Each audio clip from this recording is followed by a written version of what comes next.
Hi and welcome to The Print. My name is Karanjeet Kaur and I'm a writer and an editor. Let's talk today about the arrest of Professor Ali Khan Mahmoodabad. But before we dive in, I'd like to draw your attention to last week. Around this time, a collective feeling of warmth and unity was washing over India.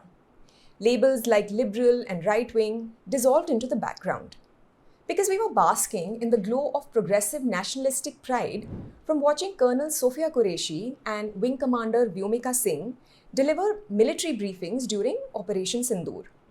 Even Asaduddin Owaisi, who is the AIMIM chief and is also the right-wing's favorite target, was claimed as one of our own, in the most unparliamentary language possible. But it took less than a week for that bonhomie to fade away and pivot back to a more familiar stance. By 18th May, Professor Ali Khan Mahmoodabad, writer and head of the Political Science Department at Ashoka University, was being dragged from his Delhi residence by Haryana police. The crime that he's accused of is writing social media posts about Operation Sindoor, which had momentarily united India. The Haryana State Commission for Women and a BJP Yuva Morcha leader found his comments objectionable enough to warrant FIRs. They charged him with endangering India's sovereignty and insulting the modesty of women. Now, here's where it gets interesting. Professor Mahmoodabad's apparently seditious text actually criticized Pakistan. He praised India's new phase in terms of collapsing distinction between military and terrorist, that is, non-state actors in Pakistan. He wrote, and I quote, "Despite this collapse, care has been taken by the Indian armed forces to not target military or civilian installations or infrastructure so that there is no unnecessary escalation. The message is clear. If you don't deal with your terrorism problem, we will. The loss of civilian life is tragic on both sides and is the main reason why war should be avoided." Mahmoodabad then went on to express admiration for the role Colonel Sophia Qureshi played. I quote again, "I'm very happy to see so many right-wing commentators applauding Colonel Sophia Qureshi, but perhaps they could also equally loudly demand that the victims of mob lynchings, arbitrary bulldozing, and others who are victims of BJP's hate-mongering be protected as Indian citizens." The optics of two women soldiers presenting their findings is important, but optics must translate to reality on the ground. Otherwise, it's just hypocrisy. He ended the note with, "The press conference shows that an India united in its diversity is not completely dead as an idea. Jai Hind." For this, Mahmoodabad has been remanded to 2 days in custody. 2 separate FIRs were filed against him, one by the Haryana Women's Commission, the other based on a complaint by Yogesh Jatheri. He is the General Secretary of the BJP's State Yuva Morcha, as well as the Sarpanch of the Jatheri village. Lest someone question its progressiveness, Ashoka University swiftly distanced itself from the professor's remarks. But members of their faculty, as well as 1,200 academics, writers, students, and journalists, have endorsed a letter campaign. The campaign demands that the Haryana Women's Commission withdraw its notice and issue an unconditional apology. The gap between what Mahmoodabad wrote and what he's accused of writing raises some troubling questions. In an interview with several media channels, Renu Bhatia, who is the chairperson of the commission, repeatedly insisted that Mahmoodabad had insulted the women officers and hurt Desh ki aan, baan aur shaan.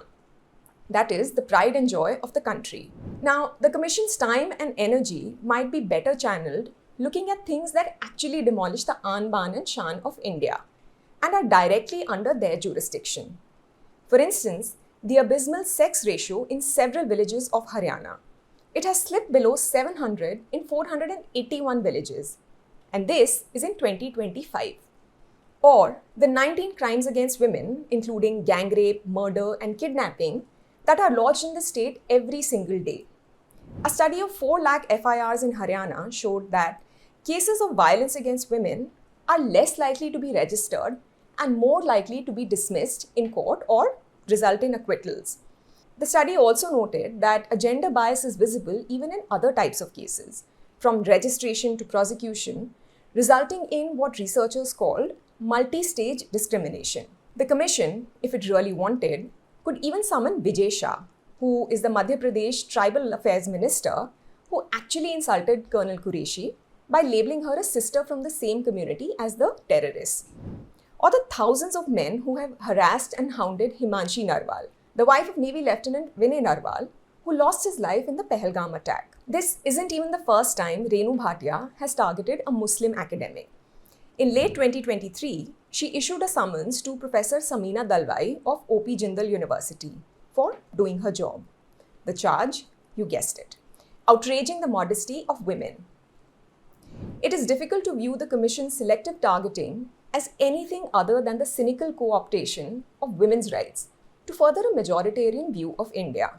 In the same interview, Bhatia managed to say the quiet part aloud when she questioned Mahmoodabad's right to even participate in national discourse. She said, "He stays in India, reaps the fruits of being in India, has made his reputation in India, but he dares to incite the people of the country." This is the kind of rhetoric reserved only for communities whose patriotism and belonging are always up for question. The pattern of targeting Muslim intellectuals in India follows the same exhausting template. Mahmoodabad has joined a growing roster that includes Umar Khalid, imprisoned for allegedly instigating riots. Now, the professor crossed an invisible boundary when he suggested that genuine respect for Indian Muslims should extend beyond tokenistic celebration. He punctured the narrative that Indian minorities are anything less than ecstatic with their lived realities.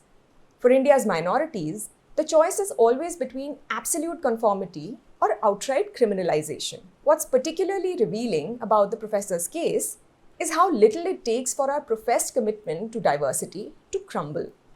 The arrest makes an example of who he is: a Cambridge-educated historian, member of an erstwhile royal family, and a published author with significant social capital. His targeting sends an unmistakable smoke signal. No amount of education, pedigree, or social standing is protection. When authorities go after someone like Mahmoodabad, they're orchestrating a public demonstration of power that filters down to every minority household in India. The message? Know your place. The Supreme Court recently reminded us that law enforcement authorities must employ the standards of reasonable, strong-minded, firm and courageous minds, and not weak and vacillating ones who scent danger in every hostile point of view. The Foreign Secretary, Vikram Misri, also made a statement. It may be a surprise to Pakistan to see citizens criticizing their own government. That is the hallmark of any open and functioning democracy. And yet here we are, fragility on full display, being told that even the most patriotic criticism is an existential threat. For India, diversity is only worthy of celebration when it requires no uncomfortable questions. A country genuinely committed to unity in diversity wouldn't need to jail its professors for expressing diverging opinions. But then again, perhaps that's precisely what makes their words so dangerous. They reveal a divide between what India claims to be and what it actually is.